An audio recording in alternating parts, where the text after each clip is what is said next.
Yo creo que el ecosistema en Latinoamérica hoy está más vibrante y dinámico que nunca. Sí, es emocionante. Hay dos factores, que hacen que sea un poco, no sé si diferente a otras regiones. Obviamente es la enorme demanda que hay por mejores servicios financieros y también el espíritu emprendedor. O sea, este fue el primer episodio y está súper purpose driven entre inclusión financiera, ayudar a crecer a la gente y obviamente ayudar a las mujeres emprendedoras.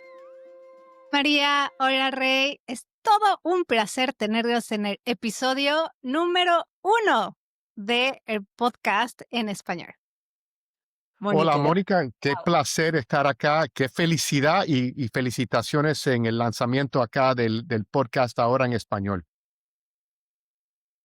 Sí, no, y más bien yo digo así de, sí, recibo las felicitaciones, pero también digo gracias, porque ustedes fueron los que me dijeron, Mónica, ¿has considerado hacer un podcast en español? Yo así, no, no, no, no, es mucho Pero bueno, trabajo, pero aquí estamos. Bueno, y gracias por venir a FinTech Américas, justamente a hacer el podcast allá con nuestros Exacto. entrevistados ahí y nuestros invitados. es que estas conversaciones hacen mucha falta. Yo creo que poder tener un foro donde nos podemos comunicar sobre las tendencias, lo que está pasando con el conocimiento de la industria es tan valioso para lo que nosotros intentamos hacer en FinTech Américas. Creemos que es una sociedad con voz que va a ser muy valiosa ojalá, para la comunidad entera de innovación y bancaria y financiera. Sí, sí, y de hecho en FinTech Americas grabamos 11 episodios. 11 es un buen. Entonces ya está la primera sesión lista y hay desde CEOs y founders de B2C, de B2B, tenemos gente que está haciendo growth. Hay como un perfil diferente y hay gente de toda Latinoamérica, entonces esta sesión va a ser súper interesante. Pero obviamente teníamos que empezar con ustedes, porque ustedes fueron el brain de decir, Moni, vas, vas, vas. Gracias por eso. Súper. Pues hoy vamos a hablar dado que es ahora sí que el episodio inaugural para hacer el podcast en español, es para Latinoamérica. Entonces, la conversación de hoy quiero que sea como muy vamos a entender Latinoamérica y qué está pasando en FinTech Latinoamérica para que todos tengamos ese contexto como tal.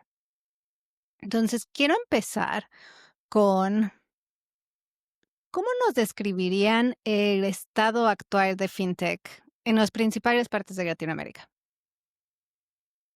Bueno, Moni, yo creo que el ecosistema en Latinoamérica hoy está más vibrante y dinámico que nunca. Eh, Está liderado por Brasil.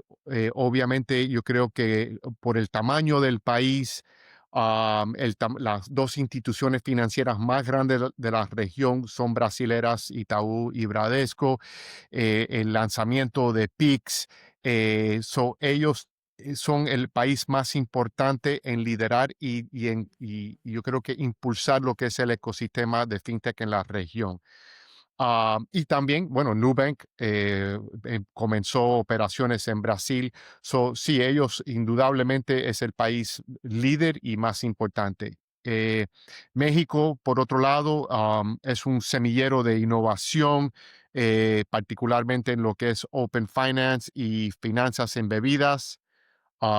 Colombia se está consolidando como un líder de innovación regulatoria y crédito digital.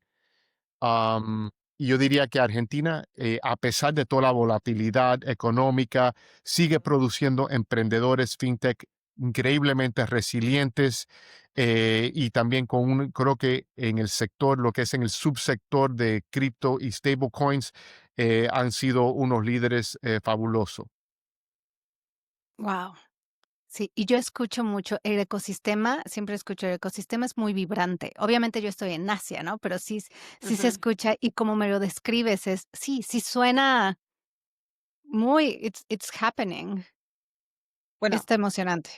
sí, es emocionante. Yo creo que hay básicamente, no sé, si pensamos en nuestra región, hay dos factores, que hacen que sea un poco, no sé si diferente a otras regiones. Obviamente es la enorme demanda que hay por mejores servicios financieros y también el espíritu emprendedor.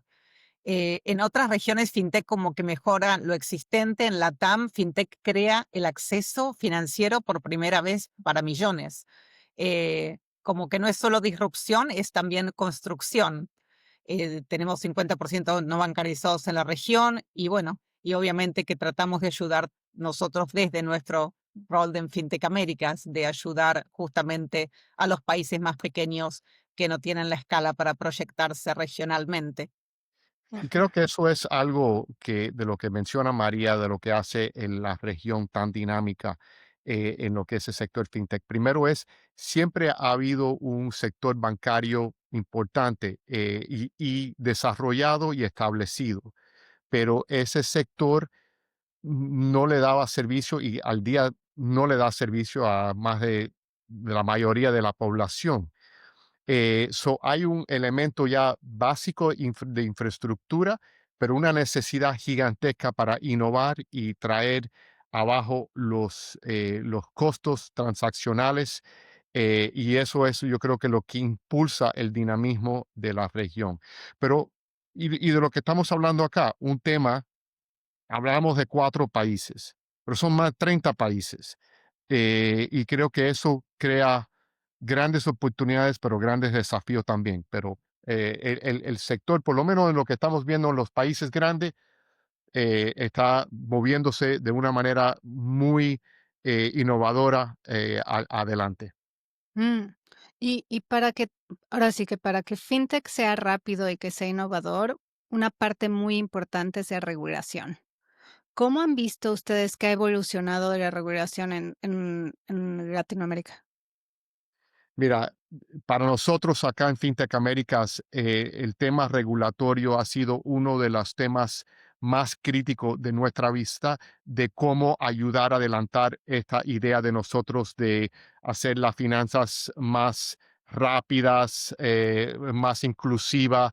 Es un tema regulatorio. La tecnología ya existe, pero en muchos casos el marco regulatorio ha sido un impedimento. Nosotros sí estamos viendo una ola de regulaciones inteligentes o sí estamos viendo cómo se está desenvolviendo los países. Brasil lidera con su marco de Open Finance.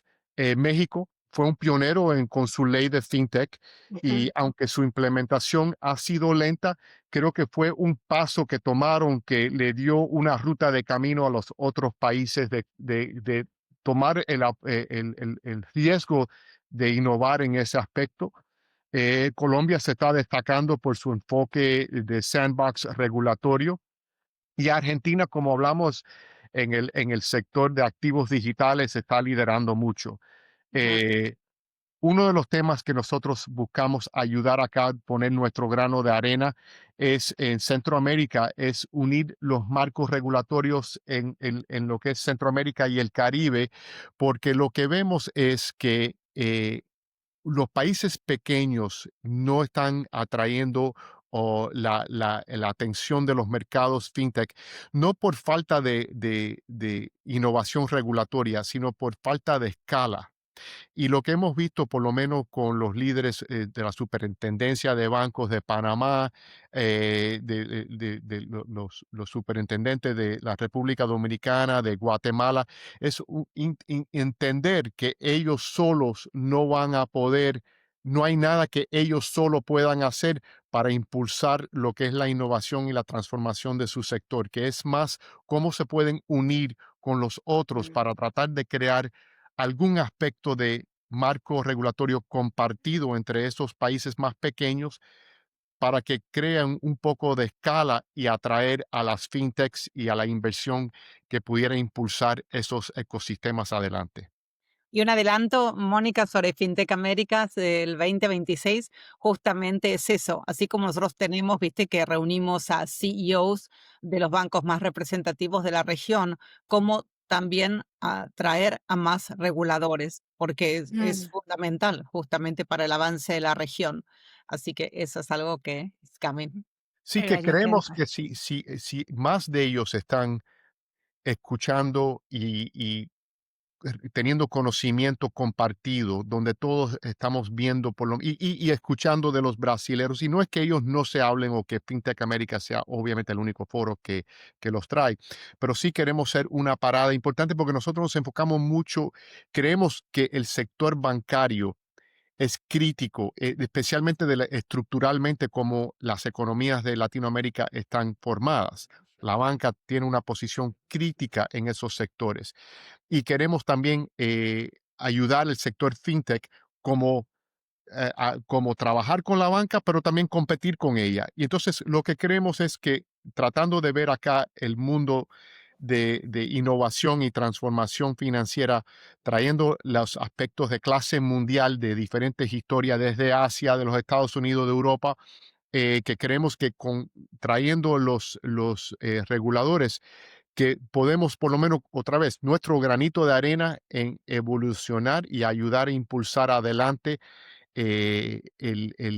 la cooperación regulatoria para ayudar a impulsar a la región en sí adelante. Claro, porque ese es un punto clave. Sin la regulación no podemos innovar. Entonces es súper, súper importante y qué bueno que lo están poniendo así que en el centro de la conferencia del año que entra. Oye, Sí. y antes de que vayamos a retos, porque ya sabes, como que hoy vamos a ver el mercado y luego retos y oportunidades, pero uno de los temas súper importantes es inversiones. Ujú. Inversionistas, porque otra vez, si no tenemos inversionistas, realmente no va a crecer el ecosistema. ¿Cómo ven el landscape para inversiones? Bueno, la inversión bajó respecto de lo que fue el boom en el 2021 y en el 2022. Ahora, los buenos proyectos sí siguen, lo que estamos viendo es consiguiendo capital, ¿no? O los inversionistas están buscando modelos que sean sostenibles y escalables regionalmente y no solo crecimiento de usuarios. Los últimos años yo creo que se frenó un poco en capital de riesgo, empezando en Estados Unidos y después expandiéndose a la región. Again, lo que no hay es inversión en proyectos no rentables, como que los inversionistas también son más exigentes a la hora de elegir en dónde van a invertir. También vimos que se enfocó en América Latina, en México y en Brasil, y ahora se está abriendo un poco más. Entonces, de nuevo, desde FinTech Américas, nuestro rol es justamente tratar de ver cómo le damos luz a otras empresas que vienen de mercados más pequeños. Y por eso es tan importante también que tengan esta o potencial de tener expansión regional y que no solo se queden en los mercados pequeños. Y mira, y eso habla mucho de los flujos, de cómo se mueven los flujos de capital a nivel mundial. Como dijo María, hace unos años atrás, cuando las tasas de intereses empezaron a subir acá en los Estados Unidos, el costo del capital subió. Y eso creó para América Latina una dificultad porque el capital tenía rendimiento en países considerados más seguros y en instrumentos considerados más seguros. Pero aquí mismo, aquí en los Estados Unidos, se vio un freno fuerte en el sector fintech con su acceso a capital de riesgo. Hasta proyectos rentables a un cierto Menos. aspecto no estaban teniendo acceso al capital de riesgo. Y creo que ahora, y eso sí, mira, una tendencia que estamos viendo es con todos los cambios y toda lo que es la volatilidad que estamos viendo acá en los Estados Unidos este año. Hay conversaciones ahora de que los flujos están saliendo a otros mercados alrededor del mundo, se están diversificando, yendo a Europa, a Asia y sí, América Latina. Yo espero que ver que América Latina se va a hacer más interesante para los inversionistas, pero volvemos al tema de la escala. Para estos proyectos de finanzas, especialmente cuando estamos hablando montos de capital de riesgos importantes, requiere un crecimiento que necesita escala. Entonces, por eso lo que hemos visto y cuando había un freno, lo que nos decían a nosotros los inversionistas es, mira, no es que no estamos apoyando proyectos en América Latina, estamos apoyando proyectos en Brasil y en México. Y en una conversación que tuvimos el año antepasado en FinTech Américas con inversionistas de capital de riesgo importante, y le dijimos, bueno, ¿y qué recomiendan a esos proyectos que no están en México y Brasil? Y la respuesta fue bueno, que se muden para México o Brasil. Entonces, y sí, entonces eso es, yo creo que una de las dinámicas que hace la jugada de América Latina tan interesante, tan desafiante y tan oportunística. El que pueda resolver este rompecabezas, hay grandes oportunidades, pero indudablemente para el capital de riesgo, creo que América Latina se va a hacer más interesante, pero llegarle a los países más pequeños y a los mercados más pequeños todavía va a seguir siendo desafiante. Y eso, ahora sí que hace unos minutos hablaste de los países más pequeños teniendo regulación en común. Eso puede ayudar, porque expansión de mercado es Asia también es muy fragmentado, así como Latinoamérica. Entonces, Ujú. cada vez que tienes que ir a un país, es casi, casi empezar desde cero con el regulador, no es como en Europa. Pero entonces, si los países más pequeños en LATAM tienen esa regulación, eso puede ayudar para que podamos escalar también ahí en esos mercados. Y vimos el esfuerzo en Centroamérica. Realmente Centroamérica es un ejemplo en eso, con, bueno, Dominican Republic, Guatemala, Panamá, que están trabajando en un tipo marco conjunto. Y eso, bueno, es un buen ejemplo también para otros, ¿viste? Para otras regiones, ¿no? Si lo tomamos por subregiones, que también podría ser un ejemplo. Así que también en eso es bueno para nosotros mostrarlo, porque los reguladores pueden ver lo que se está haciendo. Ujú, Y eso ha sido un área difícil para América Latina tradicionalmente, que la soberanía nacional es un tema de gran importancia para cada mercado. Y creo que hemos visto esfuerzos Mercosur en el pasado, hay oportunidades en la región andina. Entonces, la idea es cómo crear colaboración y otra vez en elementos de estos técnicos, particularmente de regulación en el sector financiero. Y parte de nuestro trabajo es poder comunicar el beneficio de perseguir este tipo de política y este tipo de colaboración, porque nosotros somos, entre todos, evangelistas para el avance, porque creemos que al fin del día, mientras más escala haya la oportunidad, más personas de la región se van a beneficiar con servicios financieros. So, para nosotros lo vemos como un elemento de inclusión financiera y de desarrollo. ujú. Y para expandir en inclusión financiera, ese es uno de los retos de la región como tal. María, creo que tú dijiste que 50% de la población todavía no está bien bancarizada. Es muchísimo. Es muchísimo. ¿Cómo cuáles son las barreras más difíciles que tenemos ahora sí que para terminar con la exclusión financiera? Sí, exacto. Esa es una buena definición. A ver, son varios, ¿no? Ojalá hubiera uno solamente, pero falta de infraestructura, desconfianza en las instituciones, data crediticia que no tienen los no bancarizados y que no puede ser basada en la tradicional. La parte baja de la pirámide no puede pagar los costos asociados con transacciones o con la bancarización tradicional. A eso también la baja educación financiera que se suma. También hay un desafío cultural, que es cómo se diseñan productos que se adapten a la vida real de las personas y no viceversa. O sabes que tradicionalmente los bancos tienen el producto no adaptado a la persona, sino el producto que ofrecen y después que se adapte. Pero eso, sí, a veces cuesta que funcione para los bancarizados, imagínate para los no bancarizados. Obviamente que estamos nosotros promoviendo, bueno, toda esta la cultura de emprendimiento, trabajando para eso, pero yo te diría que sí, que esas son quizás más las barreras para la inclusión en la región de lo que estamos viendo. Y hay Ujú, muchísima tecnología, por suerte las tecnologías ayudan, ¿no? Este tema de los wallets, es decir, hay muchas iniciativas que sí están ayudando, pero igual hay muchísimo, todavía muchísimo por hacer. Yo creo que mirando con los retos que enfrentan, pero hay buenas noticias en el sentido, el primero y principalmente es la penetración de los móviles inteligentes, los smartphones.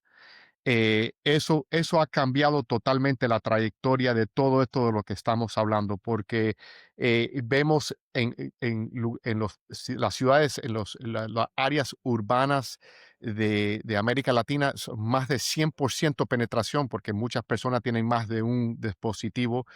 Y en los rurales estamos viendo ya, andamos, no he visto las últimas cifras, pero andábamos por las 70 y pico de por ciento de penetración.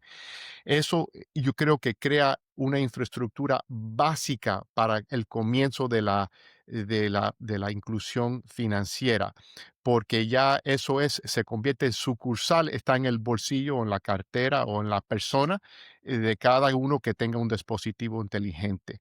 Entonces, creemos que eso es una buena noticia. Y nosotros lo que hemos estado mirando y evangelizando, y lo que haces tú, Mónica, y lo que están haciendo ustedes, es cómo traer esos servicios al móvil, y eso es entonces, y como todo, siempre lo simple es difícil.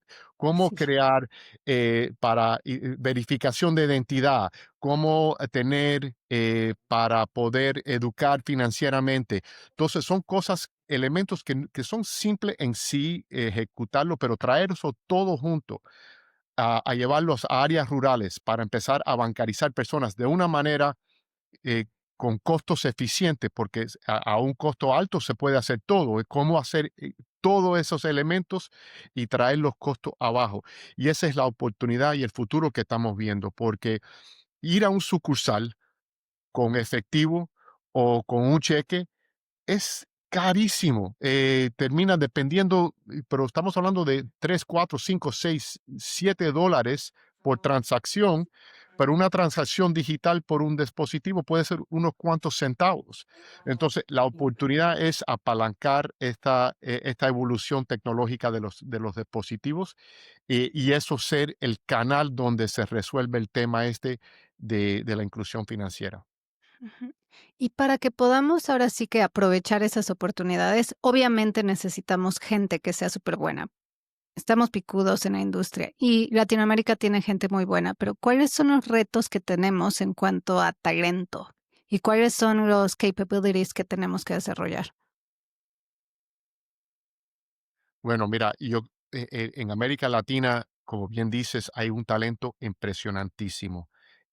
Yo creo que irónicamente ha habido el COVID hay aspectos que todavía estamos viviendo con los cambios que trajo.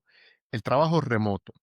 El trabajo remoto ha sido fabuloso para muchos, pero y lo que ha también sucedido es que muchas personas de mucho talento han podido acceder oportunidades fuera de su país en monedas en dólares o en euros, y eso crea más competencia local. Se le hace más difíciles a los bancos y a las fintechs atraer talento local, porque el talento de alta calidad tiene acceso a otras oportunidades fuera, y como hoy en día trabajar remoto es algo tan común, eso se le ha convertido un poco más competitivo y creo que más desafiante para las empresas locales.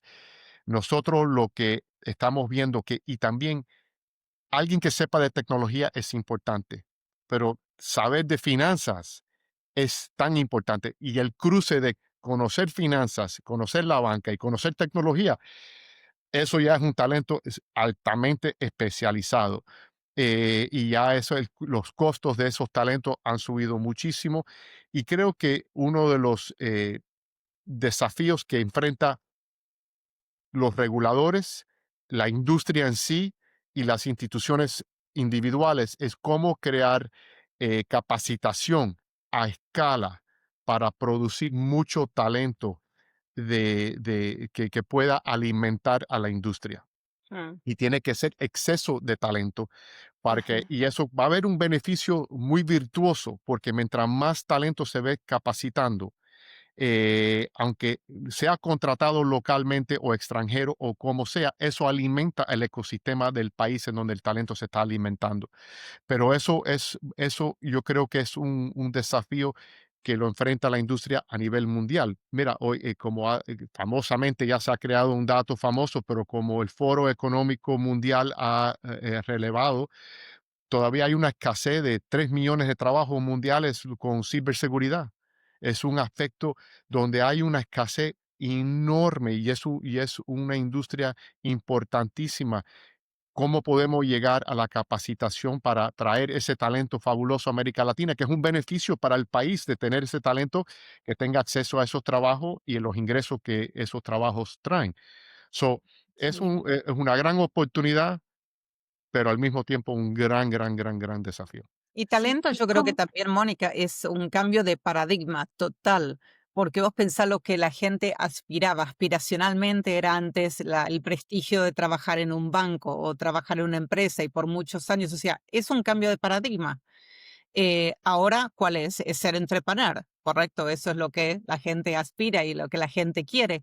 Por otro lado, también universidades preparando a las personas no para las necesidades de hoy, sino con currículums que quizás se quedaron y están tratando de, bueno, cómo catch up a lo que viene.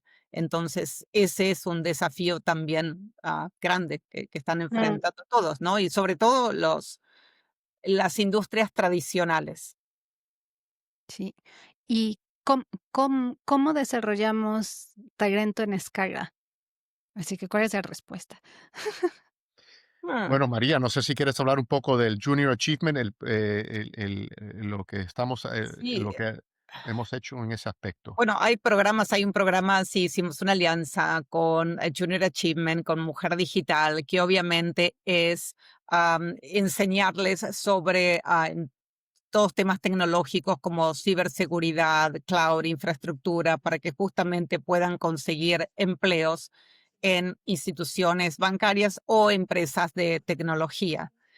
Em, Ahora sí es una educación constante y creo que todos nosotros tenemos que pensar en que esto no es que uno toma su diplomado o lo que sea y después ya se acabó, sino que es cómo continuar. Y yo creo que las universidades que se posicionen con quizás carreras más cortas, pero más enfocadas, obviamente van a tener la oportunidad más de brindar este servicio. También las propias instituciones, que quizás Ujú. muchos tienen sus propias, como a través de sus intranets, educación, porque realmente se necesita para lo que viene. Y entonces, si lo que Sí. aprendiste ayer es viejo, entonces nosotros, como siempre, educación continua creo que es la clave, no hay otra. Y esto no es un tema latinoamericano, esto es un tema Sí, global. Acá somos hace más de una década habíamos visto que era una encuesta, creo que hacía o que hicieron con la Universidad de Columbia en Nueva York, de los graduados de la maestría en MBAs. Y lo que por primera vez, era como hace una década, un poco menos, lo que se vio fue que por primera vez más de los graduados estaban yendo a trabajar con empresas de tecnología y no la banca, que volteaban. Antes eso era una carretera directamente a Wall Street y el sector financiero, y las empresas, estas plataformas gigantescas, empezaron a tomarse todo el talento que pudieran tener accesible. Y hoy en día hay un tema de muchos, como dice María, y esto es acá, en los Estados Unidos, de que el talento no quiere ir a la banca, no ve la banca como algo, una industria, entre comillas, sexy, y están buscando otros caminos.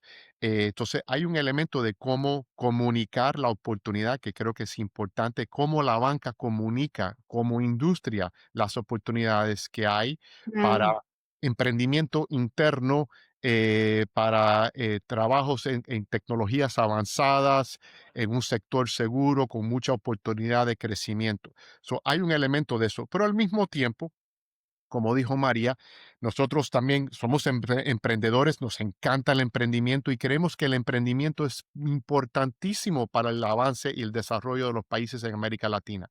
Y un tema que hemos estado mirando hace tiempo acá nosotros es la cultura de riesgo en América Latina. mm, En los Estados Unidos se celebra hasta demasiado en muchos aspectos el fracaso, donde si el hijo de uno fue a Silicon Valley, alzó 100.000 millones de dólares, se extrayó, no pasó nada. Bueno, aprendió el chico, qué oportunidad más maravillosa, y la próxima la va a romper.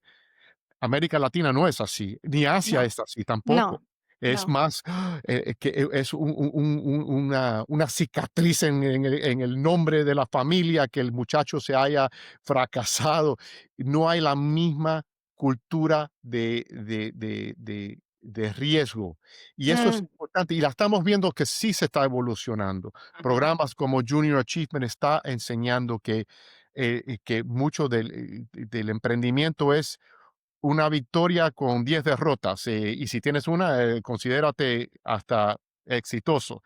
Eh, entonces, hay un cambio de cultura. So, nosotros acá en FinTech Américas estamos un poco divididos, porque por un lado estamos promoviendo y promoviendo el emprendimiento porque nos encanta el emprendimiento y creemos que hay un valor gigantesco para los países, para las personas, de desarrollarse como emprendedores, pero al mismo tiempo también vemos que porque todo el mundo no va a ser emprendedor tampoco, y que el sector financiero ofrece unas oportunidades fabulosas, un sector con mucha oportunidad para tener mucho impacto, y al mismo tiempo apalancar algunas de las tecnologías más avanzadas que se están desarrollando a nivel mundial.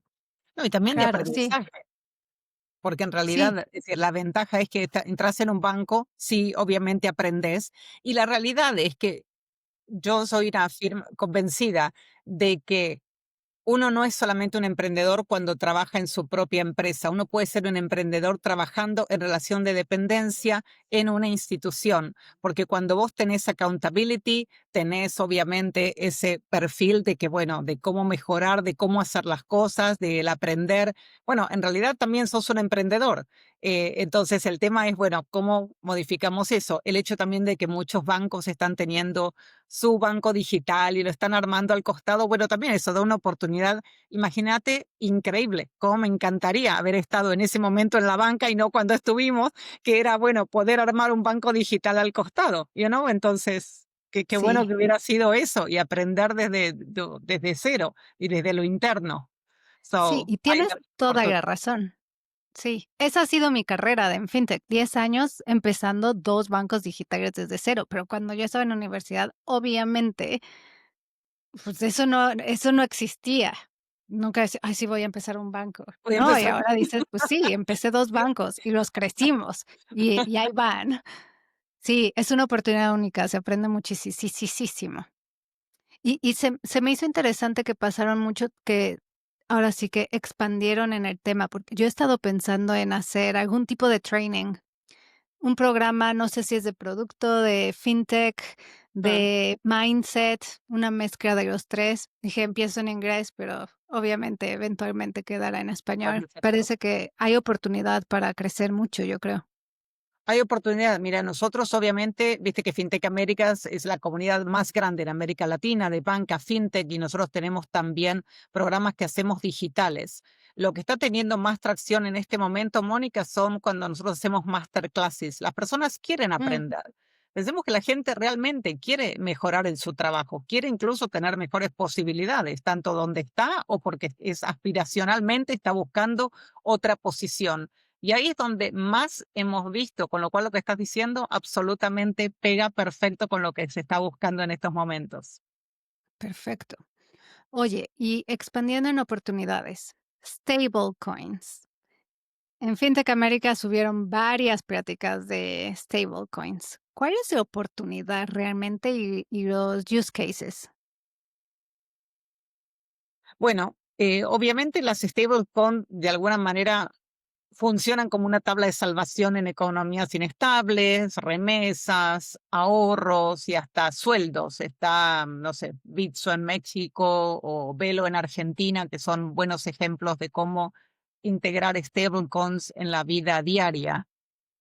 Em, Yo creo que obviamente con y eso es donde la región se está destacando como subsector financiero por la tradición, bueno, no sé si era la tradición, la historia, de volatilidad, y también de remesas. Creo que se hace, yo creo que un ambiente perfecto para evolucionar este área de la criptomoneda y del subsector. Y no solo hay como una revolución en stablecoins, que creo que es a nivel mundial. Ya sabes, ya vieron que Visa lanzó el e-commerce No, perdón, ya los estoy juntando los 2. Es decir, está la oportunidad de stablecoins y también de AI. Y entre las 2 va a haber toda una revolución en los siguientes 5 años, ni siquiera 10 años, pero, Oh, lo que es la experiencia de cómo hacemos pagos y cómo movemos dinero va a cambiar. ¿Cuáles ven que sean las mayores oportunidades en cuanto a inteligencia artificial en fintech como tal, en LATAM? bueno, yo creo que, como bien dices, estamos todavía en la área pionera.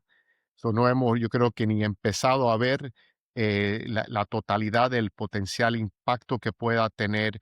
Y cuando hablamos de inteligencia artificial, estamos hablando de inteligencia artificial generativa, los modelos de lenguajes grandes, esto que ChatGPT, etcétera, que han salido al mercado. Yo creo que hay un potencial en todos los aspectos. Yo creo que ahora lo que vamos a ver, ahora cuando ya se está estabilizando lo que es la competencia de las plataformas, porque las plataformas son tan costosas de desarrollar, que las 5 o 6 que se han salido al mercado, pudieran haber otras, pero ahí estamos viendo lo que es la fundación del ecosistema de inteligencia artificial. Ahora viene la próxima era, es el desarrollo de funcionalidades encima de estas plataformas. El sector financiero está perfectamente situado para poder tomar ventaja. ¿Por qué? Porque el sector financiero, como dicen, la moneda de hoy no es dinero, es data. El Mm, sector financiero tiene montañas y montañas y montañas, océanos o lo que quisiéramos utilizar de metáfora, pero de data para poder alimentar estos modelos y en el entorno producir productos altamente personalizados, con capacidad de personalizar, con conversación al momento de decisión. Entonces, desde lo que es ciberseguridad, hay un área que se va a tener que usar porque los cibercriminales la están usando, lo que es mercadeo, lo que es procesamiento. Tuve una reunión de una mesa de directores que yo me siento y una de las preguntas que salió es si creemos que en 5 años va a haber cajeros humanos en la banca. oh, Entonces, que todavía existe. Entonces, esos son áreas, ese tipo de área donde no solamente como una experiencia parecida a lo humano, sino, o a lo mejor casi igual a lo humano, pero con una capacidad infinitamente más profunda, con un conocimiento más profundo que ningún cajero o cajera pudiera tener de los productos de la institución. Entonces, yo creo que todos los aspectos creditizos, hay muchas áreas que todavía que se están empezando a ver y hay muchos proyectos que se están incubando encima de las plataformas de inteligencia artificial que creo que van a ser transformadoras de nuevo a todo lo que es el sector financiero.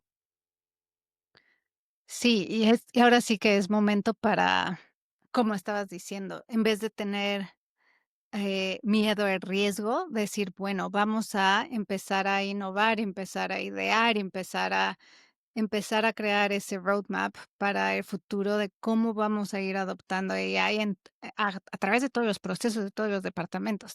Entonces, hay una oportunidad muy grande, y también para desarrollarnos como profesionales también. Totalmente, no, yo estoy increíblemente entusiasmado. A mí me encanta, me fascina la oportunidad, lo que se ve. Y lo interesante es que todos estamos más o menos en el mismo lugar. Esto salió en el 2022, o esto es algo que todavía lo que uno tiene que montarse encima de la oportunidad y empezar a profundizar su conocimiento hoy. Esto sí, cada día que pasa y se va adelantando, más te quedas atrás. Si no estás encima de la tendencia, estás atrasándote. Y como ya se ha dicho muchas veces, el peligro la inteligencia artificial no te va a llevar tu trabajo. La persona que conoce la inteligencia artificial te va a llevar tu trabajo. So, mm, eso es, yo creo que si hay un mensaje para todo el mundo es no se queden atrás. mm. Exactamente. Oye, y ya que estamos hacia el final del episodio, ustedes tienen un mindset muy particular y hablan de que necesitamos en Latinoamérica un cambio de mindset y lo llaman the infinite paradigm. En español, el paradigma infinito. ¿A qué se refieren? Es cierto, ese es la adaptación infinita, ¿no? Que es, Adaptación sí, infinita. un cambio de paradigma, como un nuevo mindset, y que es, no se trata de adaptarse una vez, sino que es adaptarse constantemente, estar a la vanguardia del cambio. Esto no es un proceso que empieza y termina, sino que es un continuo y que no es un lujo en América Latina sobre todo, sino que es fundamental para sobrevivir y para prosperar. Es que lo que habíamos visto es que la transformación digital, y cuando uno hablaba de transformación digital, había un comienzo y había un fin. Uno se transformaba y llegabas a un punto de transformación. Y lo que vemos es a la velocidad que sigue la disrupción, el cambio, no hay un fin. Y no puedes dejarte decir, bueno, ya llegué. No, esto es learning cradle to grave. Esto es para siempre. Uno tiene que seguir aprendiendo, adaptándose, creciendo, y eso es lo que vemos y es lo que estamos tratando de promoverle a la industria en América Latina y alrededor del mundo, que esto no hay un fin a este proceso, y es lo emocionante para mí, es eso algo fabuloso, que es constante, que hay siempre algo para aprender, hay una nueva oportunidad, hay una nueva herramienta, y entonces es la adaptación infinita siendo el paradigma de cómo nosotros vemos el camino y la ruta del camino de la industria al futuro. Me parece perfecto, porque hablando de adaptación infinita, ¿cuáles creen que sean los temas o las preguntas que nos deberemos estar haciendo ahorita para tener ese crecimiento continuo? ¿Qué temas debemos de explorar como industria? Bueno, ya lo hemos tocado muchísimos acá. Yo creo que la inteligencia artificial es un tema para, esta es la era y va a ser para este siglo el tema más candente de todo. Y eso que no estamos ni tocando el futuro de computación cuántica, etcétera, pero la inteligencia artificial, creo que cómo escalarla de manera responsable, cómo acelerar la inclusión financiera sin repetir los errores del pasado, cómo fortalecer la colaboración regional para construir un verdadero ecosistema fintech integrado en América Latina. Nosotros acá, como siempre hemos dicho, nosotros en Fintech Américas lo que intentamos en nuestra comunidad, lo que le llamamos una constelación de ecosistemas. Cada país es un ecosistema y nosotros lo que nos buscamos es juntarlos en una constelación de ecosistemas que sea de colaborativo, y que se pueda aprender y seguir adelante. Yo creo que los temas acá para el futuro de lo que es el sector financiero están claros y cambiante todos los días. Eso es claro hoy y mañana nos cambian, nos tiran unas barajas nuevas y nos cambia el juego y la respuesta totalmente. Pero Ujú, es la adaptación infinita es lo que underpins este tema para nosotros. okey. María, ¿algún otro tema de tu parte que digas tenemos que explorar esos? Mira, para mí un tema que es muy relevante en estos momentos es cómo ayudamos con el tema de brechas de género. Es algo que estamos mirando, que le estamos prestando mucha atención. 5% de las emprendedoras solamente a nivel mundial reciben financiamiento y queremos que, bueno, cómo podemos aportar nuestro grano de arena para eso. O sea, en eso también está muy enfocado FinTech Américas, además de lo que comentaba Ray. Y mucho orgullo del liderazgo que ha tomado María en la verdad poner este tema al frente, Sí. en creando Femtech acá en FinTech Américas, y nosotros tenemos mucho orgullo de poder, como dice ella, poner el grano de arena en ayudar a adelantar el tema del género femenino. Perfecto. O sea, este fue el primer episodio y está súper purpose driven entre inclusión financiera, ayudar a crecer a la gente y obviamente ayudar a las mujeres emprendedoras. todo un placer. Para terminar, ¿en dónde podemos encontrar más sobre FinTech Americas y cuándo es el siguiente? Bueno, pueden encontrar, obviamente, gracias Mónica, en fintechamericas.co. Obviamente nos pueden seguir en LinkedIn, en Instagram, en YouTube. Ahí compartimos contenido, entrevistas, casos de éxitos y obviamente información sobre la conferencia. La próxima será el 24 al 26 de marzo, nuevamente en el Hotel Fontainebleau en Miami Beach. Y estamos esperando más de 1,800 asistentes este año. So, seguimos creciendo y bueno, por supuesto que esperaremos el podcast booth esté Exactamente, que vamos a disponible y estar, así que esperando ya, tu presencia. sí. Me parece maravilloso. Públicamente invitada, Mónica, va a ser muy difícil. Muchas gracias. Ahora ya no puedo decir no. No, Exactamente, ya está comprometida entonces. Qué bueno. Exactamente. Pues ha sido todo un placer. Muchísimas gracias. Y otra vez más, toda esta serie, ahora sí que la serie número 1 de Purpose Driven FinTech en español, es gracias a ustedes, porque me invitaron a FinTech Americas y me dijeron: "Moni, ahora sí que aviéntate, hazlo en español, te ponemos el booth y nada más haz lo tuyo". Y entonces por eso nació la versión en español, así que muchísimas, muchísimas gracias. bueno, y te felicitamos por todo el éxito que estás Felicitaciones. teniendo. Y bueno, y por decirlo acá, para como dijiste, es que es el number 3 most influential podcaster en Singapur, ¿no? Sí, top 3 fintech influencer en Wow. Singapur. Bueno, Que ya eso no tenemos es, cómo presentarla en Fintech Américas, entonces ahora vamos a, ya tenemos, sí, agregando cocardas al nombre. Sí, Me muchísimas encanta. felicitaciones y bien merecido. muchísimas gracias. Súper, todos nos vemos la semana que entra con un episodio en vivo desde Fintech Americas. Chao.